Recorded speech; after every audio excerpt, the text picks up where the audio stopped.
Okay, so check this out. This game came out in 2005, so the controls may be a little dated by today's standards. If you've ever played Zone of the Enders, this gameplay style may be a little familiar to you. The publisher Band Presto, when they saw Zone of the Enders, they got the idea of, hey, why don't we do something like that, but with all the Bandai mech properties? And so then they got From Software to develop the game. What they then came up with was Another Century's Episode, which I think they just picked that name so they could call it Ace. And in 2005, it was actually one of Japan's top-selling games for the PlayStation 2.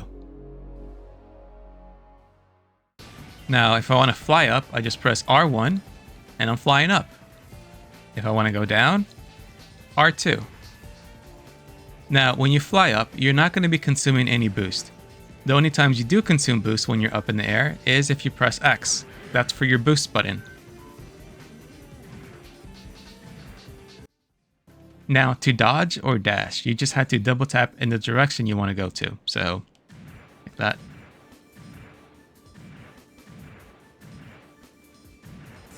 To lock on, you just press triangle. And if you just want to change targets, you just press it again. And if you want to turn off the lock on, you just hold down triangle. So, hold it down, there you go. Now, to fire your main weapon, you just press down square. There you go. Let's check this out. You see all those 3 targets? Now they're gone. Now your secondary weapon, you press circle. You press L1 for one of your attachments. And then you press L2 for your other weapon. Now to melee, you have to get close, and you press square. Now it is a bit of a problem if you want to melee someone, but they end up backing up, and then you accidentally end up using your range attack. Now for other mobile suits, it's fine if you waste a shot. But in the case of Wing 01, you only have 3 shots before you have to wait to reload. And the reload time takes a while. Anyways, some mobile suits have special abilities. In the case of Wing 01, you press L3 and R3, and there you go. You're in flight mode. You can actually fly upside down, I just realized that. Oh, there's a map. The maps in this game are not too big, but at the same time, you don't exactly feel claustrophobic. Which is how I tend to feel in other mech games. Specifically Gundam games. Now, Deathsight fans may be a little disappointed in this game, because Deathsight is not all that impressive. For your main weapon... Oh, I was a little too close there. Well, anyways, that's the melee. Get over here. It's okay. Okay, so for your range... you just fire that, and it comes back. It's kind of like a boomerang. It's not that impressive. Then secondary weapons are just your head Vulcans. And then your other attachment, also head Vulcans. Actually, no, your first one, they're your chest Vulcans, I guess. And your attachment is your head Vulcans. Its special ability has this H-jammer. I think it's just for like homing missiles and funnels not to lock onto you. Beyond that, I really don't see much use in using Deathsight in this game. Now, as far as heavy arms goes, honestly, I think it's probably the most useful one in this game. Now, if you hold down circle for your missiles, you do a multi-lock on, so you lock onto multiple targets instead of one.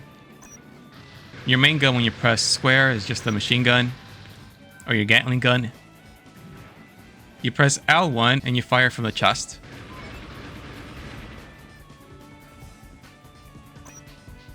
And if you want to shoot your rockets from your legs, you just press L2.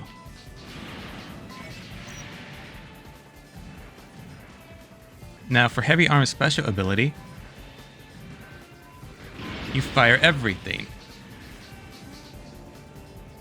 Pretty cool.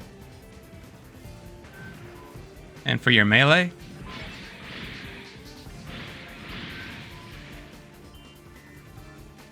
Sandrock is not as disappointing as Deathsight, but I think that's only because you're just not expecting that much from Sandrock in the first place. So for your range attack, you just do that. It's okay, I guess.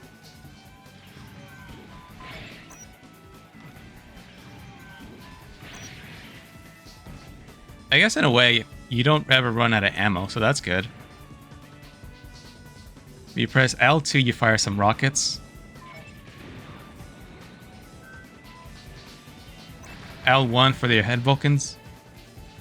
And when you press circle, you kind of use like this weird EMP attack that comes from the shield. I don't remember that from the anime, but I guess it's a thing. And for your special, honestly, not that impressive. Sorry, Sandrock fans, for like the 5 of you out there. It's not the worst suit in the game, I guess. I mean, I would say it is better than Left Sight. Now, for Shenlong, you may not be that disappointed, to be honest. He is more melee focused. So I would say he's good for like one-on-one combat. So if you want to fight against a boss, a specific boss, he may be okay. So, for your range attack...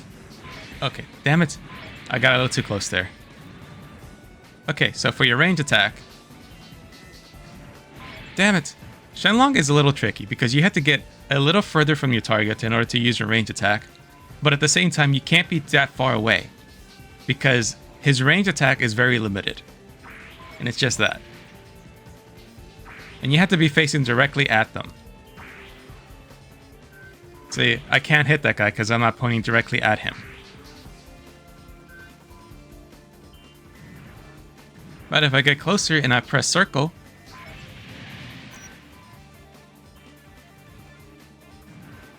then your head Vulcan's right here with L1. L2 does this. Then here's your melee. And here's your special ability. That's about it. I gotta say, for a PS2 game all the way back in 2005, the visuals don't look that bad. They're actually quite impressive.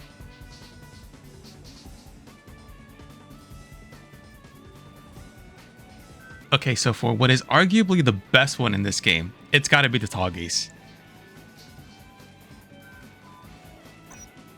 Now, the Tallgeese does not have a special ability. It just has one range attack for square. And then, when you press circle, you fire the big one. Pretty cool. Melee. Is that. And that's the Tallgeese. Also, while I'm on the subject on the Tallgeese, so the Leo and the Space Leo are both in this game. Unfortunately, they're not playable. There's actually a surprising amount of Gundam Wing content here. You also get to fight against Leos, Aries, Cancers, and even mobile dolls. Unfortunately, as I said earlier with the Leos, you can't play as any of them. Okay, so for the main menu in the campaign, after every 4 or 5 missions, you go to this rendezvous point. And this is where you get to pick new mobile suits, and these are the mobile suits you can get.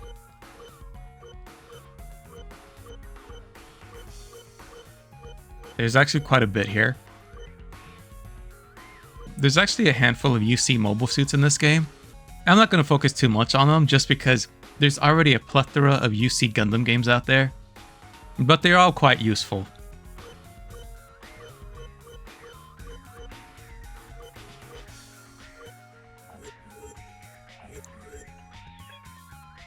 You can also upgrade your mobile suits. So when you want to upgrade your mobile suit, you pick the mobile suit that you want. So in case you don't read Japanese, which I also do not read Japanese, here's what you do. You look at the name of the mobile suit that you want to upgrade. Let's look at the Hyakushiki, for example, which is the easiest and the shortest name right here. So you go down to slot, you look for Hyakushiki, here you go, you pick them, and you're going to get these 3 options. Option 1 is to pick an upgrade. This right here is your armor. This is for speed. This is for your boost speed. This is for generator output. Your mobility, your turn rate, your weapon damage, and your weapon reload rate. Now here's the thing, and From Software fans, you may be familiar with this. If you want to upgrade your armor, that is going to reduce your speed. And if you increase your speed, that reduces your armor. If you increase your boost speed, that reduces your generator output. And vice versa, you increase your generator output, that reduces your boost speed. Same thing with mobility and turn rate. These two affect each other. And the same thing for your weapons. If you increase the damage to your weapons, that's also going to increase the reload time, and vice versa. And when you want to increase the weapon stats, it's going to be specific for each weapon. So the Hyakushiki has this many weapons. The first one is your main weapon, that's the one you press square. The second one is always going to be your melee weapon. Your third is your sub weapon that you press with circle. If there's a fourth, this is your L1 button. And this is the weapon you use with L2. And the same thing when you want to reduce the reload time. As for your second option right here, this is to add stat points into that new upgrade that you selected. So you go right here and you go pick whatever you want to upgrade. And as you can see right here, it's showing that something is going to increase while something is decreasing. As for your last option right here, the third one, this is to delete a certain skill that you already put in. So let's say you want to change the build completely because you're not happy with it, then you pick this and you can delete whatever you want. Now I would say if you do intend to pick up this game, you may want to hold off on leveling up your mobile suits. What you want to level up on first is your carrier. Now your carrier has 3 different things you can level up. The first one is for how many mobile suits you can have in your carrier. Right now I have it all maxed out, so I can have 12 mobile suits at any given time.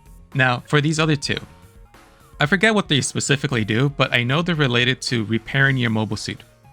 So your mobile suits are going to take damage every mission, and it's going to take them time to be repaired.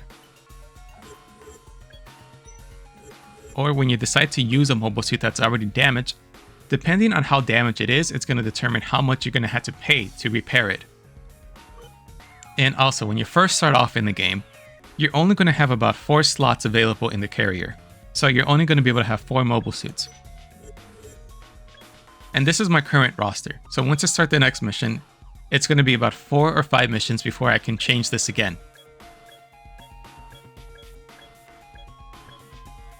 So here's the thing, since you can only change this about once every 4 or 5 missions, and this is the roster you're stuck with for those 4 or 5 missions, if any of these mobile suits get destroyed, meaning you die in a mission, you cannot use that specific mobile suit until the next rendezvous point, at the end of the 4 or 5 mission run. And this roster setup is not permanent. So every 4 or 5 missions, when I go back to the rendezvous point, I can change it. And I can replace the mobile suit with whatever else I want. And when you do decide to replace a mobile suit, number 1, you're not going to lose that mobile suit. And number 2, it's not going to cost you anything to replace it with something else, if you already own that other mobile suit as well. Now I should also say that this game was never translated into English, and obviously it was never released in the West. So I highly recommend finding some kind of online guide for this game, because there are some missions that require specific instructions, and if you don't speak Japanese, you're not going to know what to do. For example, during this underwater map, you have to use the meter on top of the screen to find a specific box and pick it up. But if you don't speak Japanese, there's no way you're going to know this. Or in the next level, after you fight off the Toggies, you have to fight off waves of Ares mobile suits, except one of them is your ally, who you're not supposed to attack. The problem here is that the game still allows you to lock onto them, and accidentally destroy them, which then results in a mission failed. And then there's this mission where you have to take out enemies inside a space colony, except they're all carrying E2 and will damage the buildings around them when they get shot down. And if the colony takes too much damage, the mission will also fail. So you have to lure the mechs away and into an open area. Once you figure out what you have to do for the missions with specific objectives, the game becomes relatively easy, at least until you reach the last 5 or 6 missions. That's when the spike in difficulty happens. In later playthroughs, they do become easier, but for your first time, it can be a shock to the system. There are even some boss enemies that feel a little broken. One boss has a mid-fight power-up that makes it almost impossible to dodge his attacks. Another boss who will continue to regenerate his health anytime you give him a moment to breathe. And then there are the funnel attacks. I don't care how many Gundam or mech games you've played. You've never played against funnels like these before. These actually hurt. Like really, really hurt. And they will stun lock you and make you feel like it's impossible to dodge them. This should also come as no surprise, since the director for this game and 2 of its sequels was Tomohiro Shibuya, who directed one of the Dark Souls games. Now, as far as the story goes, unless you speak Japanese, you're not going to know what's going on. If you watch some of the various animes that this game pulls from, you still won't have any real idea. As far as I can tell, it doesn't even give an explanation for why all these mechs from different universes are together. The game just carries on like it's normal. With some light research online, I was able to find a little bit through the game's wiki page.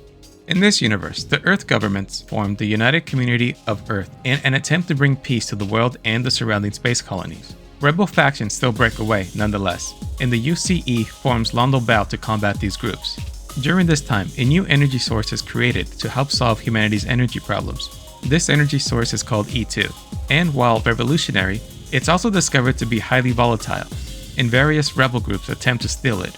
The intro scene where we see Londo Bell shooting at a bunch of space shuttles is actually a shuttle fleet carrying a bunch of E2 sent by Char to attack Earth. Also, while the game pulls from various mecha properties like Blue Comet, Brain Powered, Aura Battle Dumbine, Heavy Metal L-Game, Metal Armor Dragonair, and Martian successor Natsuko, the plot is mostly focused on Gundam. The first half primarily focuses on Gundam Wing, and the second half leans more towards Zeta Gundam and Char's counterattack. Aside from that, when it comes to navigating through the menu, if you played through enough games in your life, you should be able to navigate through it. Granted, it'll take a little trial and error, but it is doable. Now for here with the settings, I honestly just don't mess with anything.